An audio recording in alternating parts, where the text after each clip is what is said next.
Hey everyone, it's Kevin and welcome to my first top 10 video. I know, I'm caving into peer pressure here, right? Every comic book person on YouTube does a top 10 video, but everybody likes them.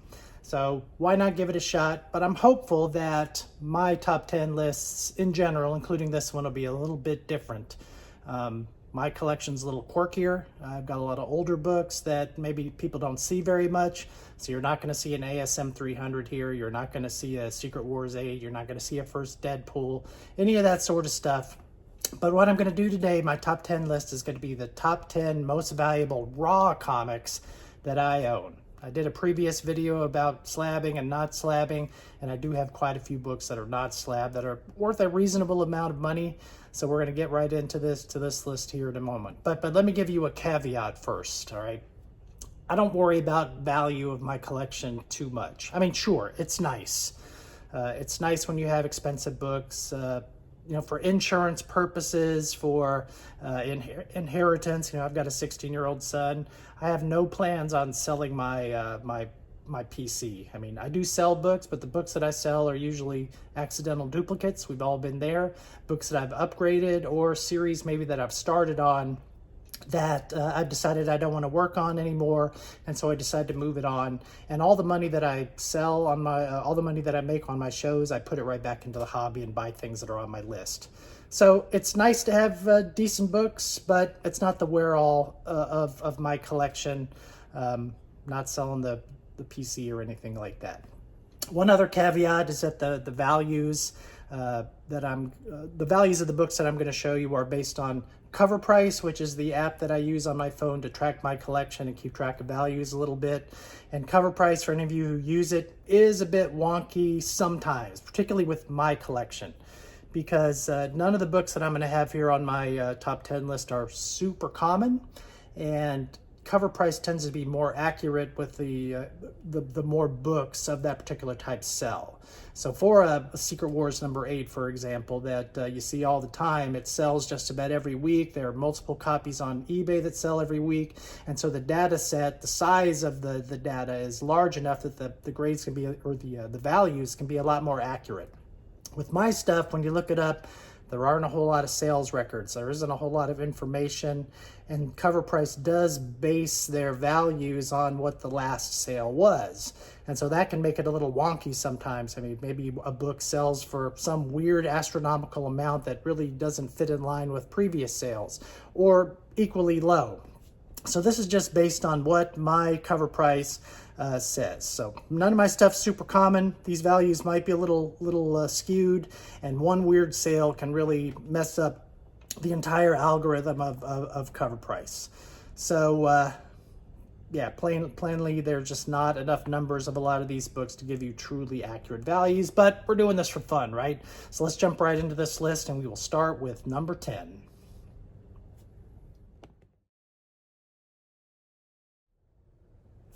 So number 10 on my list is this, Journey into Mystery number 90. Nothing particularly special about this book. It's just a very early journey into mystery from the very early era of kind of the Marvel superhero age. It's really just a filler issue. It's not the first Loki. It's not the first Heimdall, first Thor, anything like that. But it is one of those filler issues that's tough to find. And this one's in pretty nice shape. It's about a VF 8.0. Really happy to find it. It's just one of these books I just stumbled upon. Number 9, Deadly Hands of Kung Fu number 19, which is the first appearance of White Tiger. I've showed you a couple of issues of Deadly Hands of Kung Fu in a couple of my weekly pickup videos. This is a series that I'm actively working on. I got this one reasonably early in my acquisition of this series. Still got 4 more to go, but this is far and away the most valuable single issue in this series. George Perez art, so it's a real nice skid, and this one's very, very sharp, probably a very fine near mint.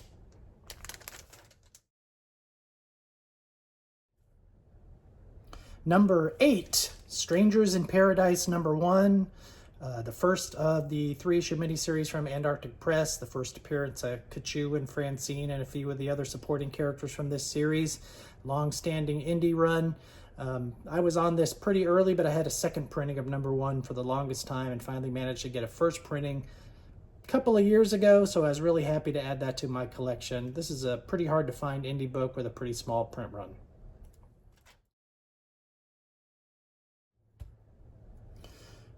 Number 7, Tales to Astonish number 63 from 1965, first appearance and origin of the leader. This book is really, really hot for a while. It's settled down a little bit, but it's still a pretty desirable first appearance of a Silver Age villain that's popped up in the MCU a time or two.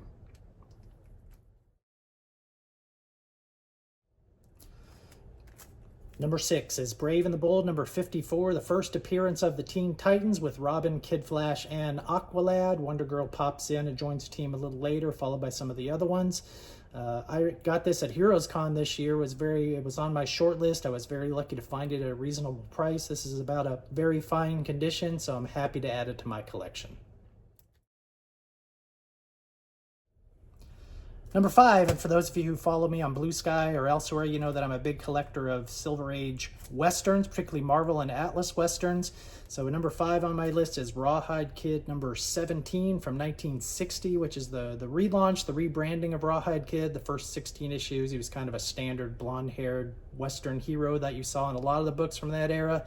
But this with Jack Kirby's reimagining of Rawhide Kid, and this is Jack Kirby art. Definitely goes on the pantheon of like grails for people who collect early Marvel Westerns. This one is not in the greatest shape. It's about a VF plus. I'd love to upgrade it at some time since it is one of the grails, if you will. But I'm happy to add this to my collection. Rawhide Kid number 17. Number 4, and this is probably the book that I've had in my collection the longest. I probably had it for 30 or 35 years. It's Iron Man number 55, first appearance of Thanos, first appearance of Drax, first appearance of a few other characters that have been in the MCU and elsewhere. I got this book at a Dallas Fantasy Fair in like 1994. I think I paid $4 for it. So talk about some nice increasing in value. And in fact, Jim Starlin was at this convention and I got him to sign it. Old school, so it's signed on the inside of the first page, but it is signed nonetheless. This is a sharp copy. It's an 8.5 or a 9.0, Iron Man number 55.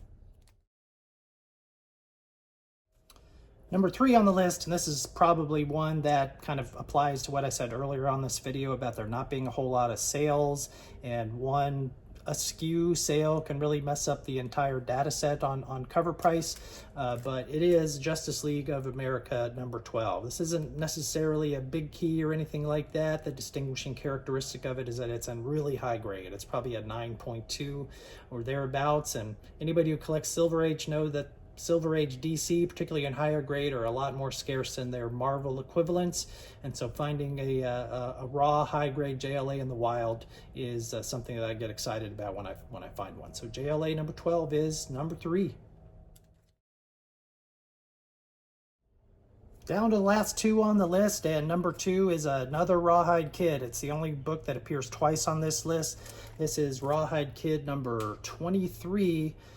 Which is the origin of Rawhide Kid, also done by Jack Kirby. Very, very scarce, very hard to find, particularly in high grade. And the thing about this one is that I think, using my somewhat knowledgeable opinion, this could very well be the highest graded book on the census if I were to send it in to CGC or somebody else to actually get it graded. But I've been too lazy, I suppose. I haven't wanted it to be stuck in limbo for a year until I get it back. But I would argue this book is a 9.2. It's a near mint minus, but I love having it raw. That white cover is fantastic. Kirby, can't go wrong with Kirby Westerns. Rawhide Kid number 23 as the runner-up. And now the number 1 book that is raw in my collection in terms of value, and it's the newest acquisition. I got this at Heroes Con as well at the same time that I got the first appearance of the Teen Titans, and I was over the moon to find this because if you are a collector of Silver Age Marvel, this could arguably be the holy grail. And it is Kid Colt Outlaw number 1 from the 1950s. This book is virtually impossible to find anywhere, and I stumbled upon it just going through a booth of somebody who I frequently buy stuff from at Heroes Con when I go, and I saw it sitting there on the wall, and I had to have it, so I negotiated, got the price down to something that I was comfortable with, and it is happily in my collection now. It's about a fine, very fine. Again, look at some of the populations of these really early Atlas Westerns, and they are virtually non-existent. I'm not going to get this one slabbed, I mean, but it's really sweet, and again, I'm over the moon that I had it. So Kid Colt #1 is my most valuable raw comic. So I hope you enjoyed the list. If you like this list, I'm going to do a few more of all kinds of other quirky things, and hopefully the 10 that were in this list are books that you don't see on YouTube a whole lot with other comics folks. So please leave a like, leave a follow if you're enjoying what I'm doing so far. I'm having a lot of fun doing this over the last couple of weeks, and we will see you on the next video. Thanks so much.